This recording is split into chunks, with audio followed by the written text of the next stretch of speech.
National Research Council found that below standard air quality on commercial planes is what often causes passengers to feel sick or dizzy. The report was commissioned by Congress after the Association of Flight Attendants made several complaints. Eileen Abt of the National Academies of Science headed the study and says air quality is a serious issue that's received little attention since the mid-80s. According to Abt, some of the air quality problems stem from pesticides, which several countries require to be sprayed on aircraft. Other issues include low oxygen levels in the cabin, poor environmental control systems, elevated ozone concentrations, and significant increases in the number of aeroplane passengers. The study calls on the Federal Aviation Administration to ensure compliance with air quality regulations and carefully study flight attendant symptoms to determine long-term health effects. Gesundheit. When it comes to allergies and asthma, pollen in the summer months and inner-city pollution are often blamed. But in reality, the air in your home can be just as harmful, which is why more and more people are demanding so-called healthy homes. Building consultant Bill McCauley believes that under-wrapping like this cuts airborne pollutants by 50%. It lets air out, but stops too much coming in. Allergists agree that managing the air in your home can reduce the chance of developing asthma. Condensation around windows or pipes breeds mold spores, which can cause sneezing and wheezing. The best way to stop mold is to replace wood or copper fittings. Medical assistance should be sought for asthma and allergies, but doctors are also advising that often health care can quite literally start in the home. Autumn for many is a joyous time of year. The crisp, cool weather and holiday season is energizing and festive. But for those suffering from seasonal affective disorder, or SAD, mood and energy drops with the leaves, resulting in a lack of concentration, weight gain and depression. In fact, most people suffering from SAD have trouble getting up in the morning, while facing the day can seem like a gloomy prospect. Neil Owens is a SAD sufferer and one of the first research subjects in the 80s to undergo light therapy for treatment of the condition. Owens created the first light boxes that were used by major medical institutions conducting SAD research, and later went on to build them for consumers as well. The special full-spectrum artificial light helps reset the biological or circadian rhythms while boosting levels of the neurotransmitter serotonin in the brain. Exercise and a balanced diet can help the darkest days of winter seem a little brighter.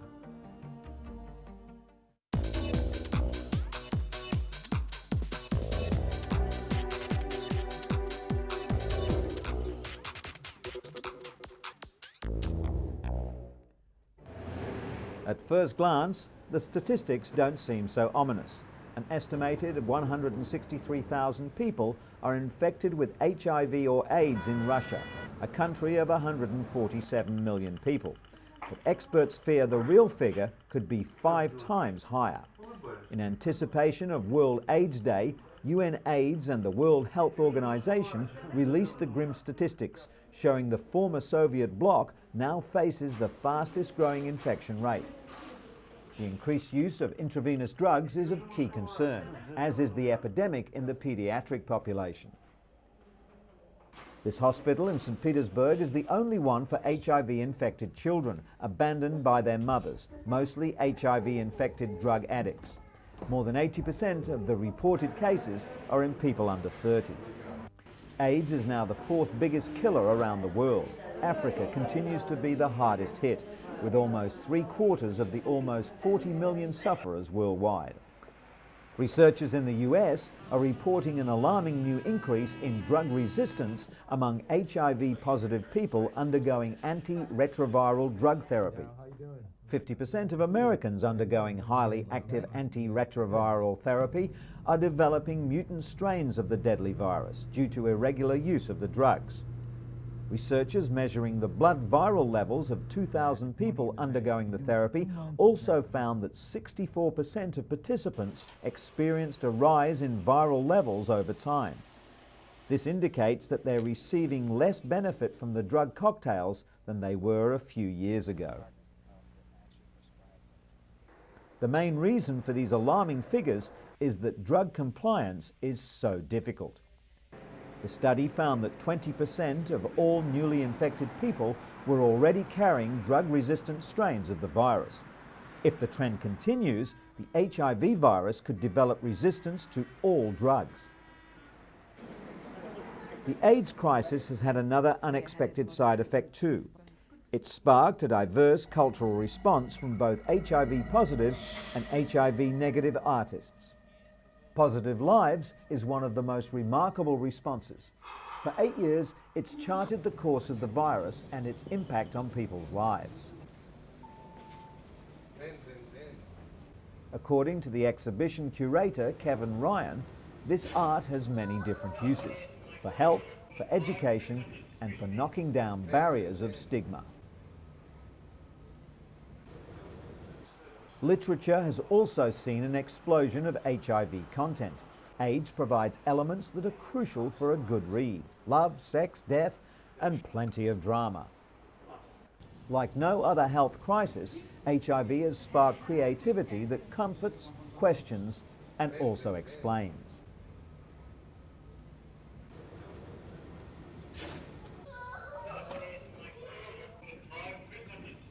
Art, homespun as well as highly sophisticated, continues to chart HIV/AIDS progress and reflect it onto a wider audience.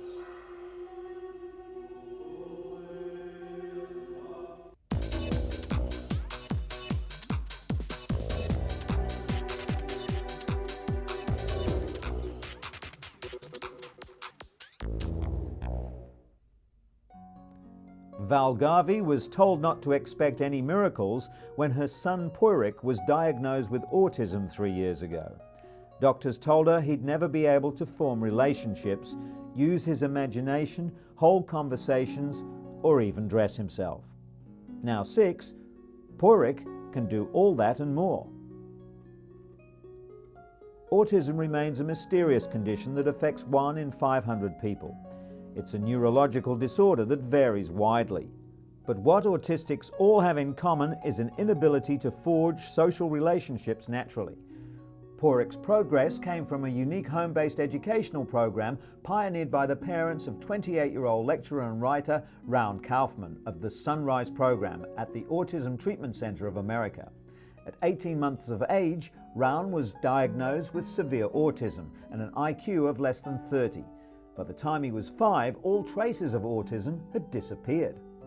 The Kaufmans realized that they had to get Raun's attention, so his parents joined him in his fun activities. The Garveys are now following the principles established by the Kaufmans 25 years ago. Through playing, Poirik is learning to unlock his imagination, to communicate his desires, and above all, to build confidence. The Sunrise program doesn't offer a cure, but it provides the means for an autistic person to show the way in and for their parents to show the way out. For these youngsters in Beijing, studying is a constant uphill struggle. All of them are mentally handicapped to varying degrees. The Beijing Fortune School for Mentally Retarded Children is attempting to give these 50 children a brighter future. According to a recent survey, around 1% of children under 14 are mentally handicapped. That means that over 3 million children are in need of specialized education, but very few ever go to school. 2 women, Professor Huang Yiping and Professor Mao Yuyan, teamed up to open this school in 1985. Professor Huang's daughter, Wang Wei, is now 25 and works in the school kitchen. Her proud mother is determined to give other children something her own daughter never had: access to proper care and education. The Beijing Fortune School has grown over the years. It now has a staff of 20, including 6 full-time teachers, and provides education for children aged 3 to 14.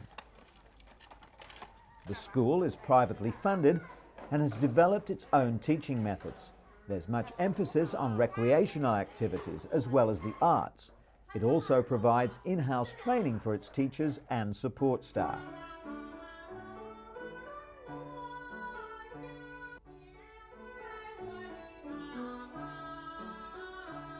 Zhou Jingren has attended the school for the past 3 years. He was born perfectly healthy but soon contracted meningitis, a serious inflammation of the brain's lining, which resulted in brain damage. His parents, both well-off business people, hired a maid to watch him 24 hours a day, as all the local schools refused to enroll him. The real breakthrough came when they discovered the Beijing Fortune School. According to his teachers, Jingren could not stand still and would destroy things when he first arrived, but they've seen a substantial improvement. And his mother has too. In stark contrast, life is bleak for 13-year-old Gongyi, who lives in a poor village in the mountains north of Beijing. He hopes to drive a tractor one day, but he may not even be able to fulfill this simple dream. While the nearby town does have a school for mentally handicapped children, it costs more than the family's entire annual income. Gongyi now spends his days wandering around the countryside, and there's very little that can be done to brighten his future. When Anna Luzinski came to the United States from Austria for surgery over a year ago, it was cerebral palsy that made it difficult for the 7-year-old to walk. Surgeons operated for roughly 8 hours to lengthen several muscles and rotate her femur to bring about an amazing transformation. This pitter-patter of little feet is music to her mother's ears. The Mayo Clinic Biomechanics and Motion Lab in Rochester, Minnesota has the same technology used by Hollywood animators and video game designers, only they used it to help children like Anna walk normally. Anna is first outfitted with the cutting-edge equipment, which is monitored by cameras and balance plates all the way down to the heated floor. They measure the intricate and complicated actions that go into walking. From the location of several small markers, doctors can calculate how the joints are moving, which is then used to guide surgical treatment of patients. Surgeons who performed Anna's previous operation are amazed at the dramatic change in her gait. Today's session is more than just a celebration of her progress. Anna is back for more treatment. This computer-generated stick figure made in her likeness will help the surgical team plan her next procedure. It's the same type of software that perfected the legendary swing of Tiger Woods for a video golf game that's putting a swing in the step of youngsters like Anna.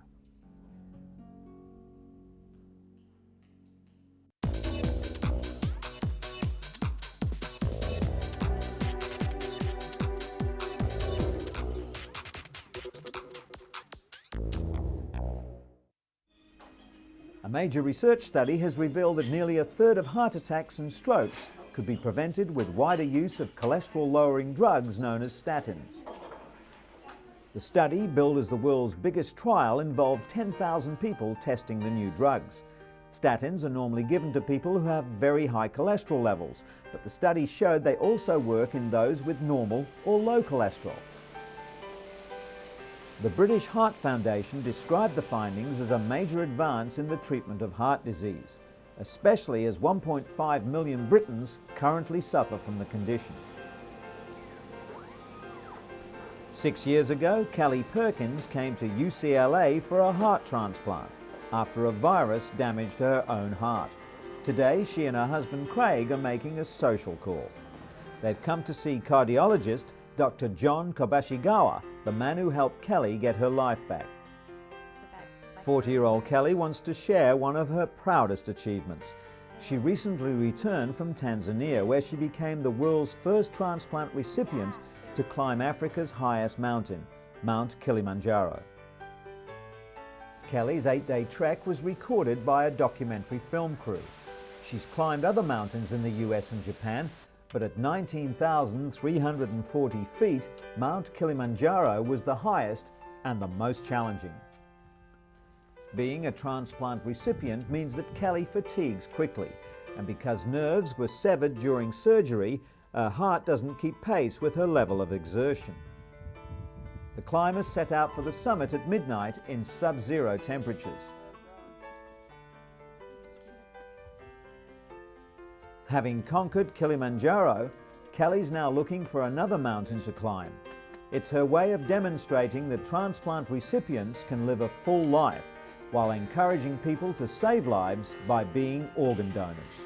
Kelly's plea comes as a timely reminder, following the news that Robert Tools, the recipient of the world's fully contained artificial heart, died. Tools received the EP04, a grapefruit-sized plastic and titanium heart. Only expecting to live 30 days, he survived for almost 5 months. The former teacher moved from Colorado to Kentucky 5 years ago to receive a heart transplant, but was turned down because of his deteriorating health. But ultimately, it was abdominal bleeding related to his severe and chronic medical condition that killed him, not a malfunction in the device. 6 people, including Tools, have so far received the artificial heart.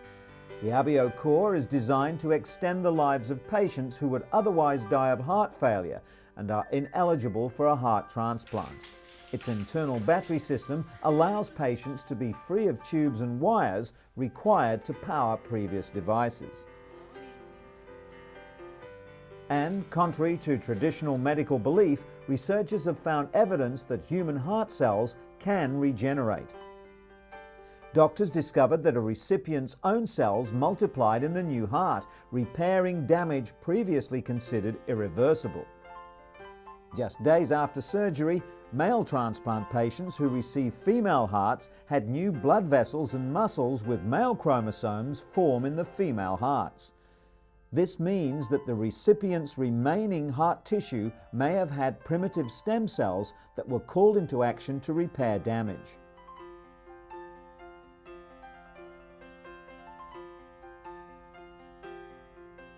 Scientists are now trying to harness the self-healing power of cardiac stem cells. Someday they could treat millions of heart conditions just by stimulating the body's own regenerative power.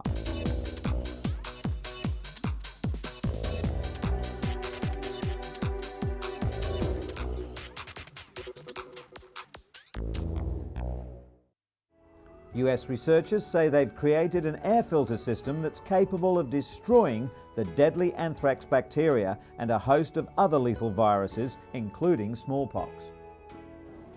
The air purifier that can kill airborne biological agents in ventilation systems was developed at the Johns Hopkins Applied Physics Laboratory in Maryland. Dr. Richard Potemba created the device out of an inexpensive commercial filter, then added the purifying system. The hybrid unit combines free radicals to help kill the viruses, with new technology known to neutralize airborne pathogens with ultraviolet light. To test the device, scientists piped in molecules that imitate viruses, bacteria, and spores. After being run through the filter and cultured, the artificial contaminants were dramatically reduced to an almost undetectable level. In addition to killing anthrax spores, Dr. Potemba's device could help hospitals prevent the spread of infectious agents. The filter's patent pending and could also be available for commercial use in subways, hospitals, and government buildings within a year or two. In other news, the United States Centers for Disease Control has warned that prescribing doxycycline to pregnant women who may have been exposed to anthrax could be harmful.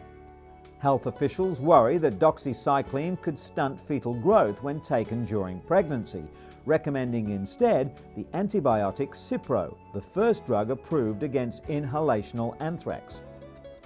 The latest health recommendations for pregnant women is the opposite of the recommendation issued by the CDC to the general public, who are now advised to use doxycycline over Cipro as the first drug of choice. The change came when health officials became concerned that Cipro was being overprescribed, which could lead to possible resistant strains of the bacteria. Doctors are now advised to prescribe doxycycline to non-expectant patients who may have been exposed to anthrax. Although no clinical tests have been conducted, the CDC believes that Cipro is unlikely to pose any substantial risk to expectant mothers.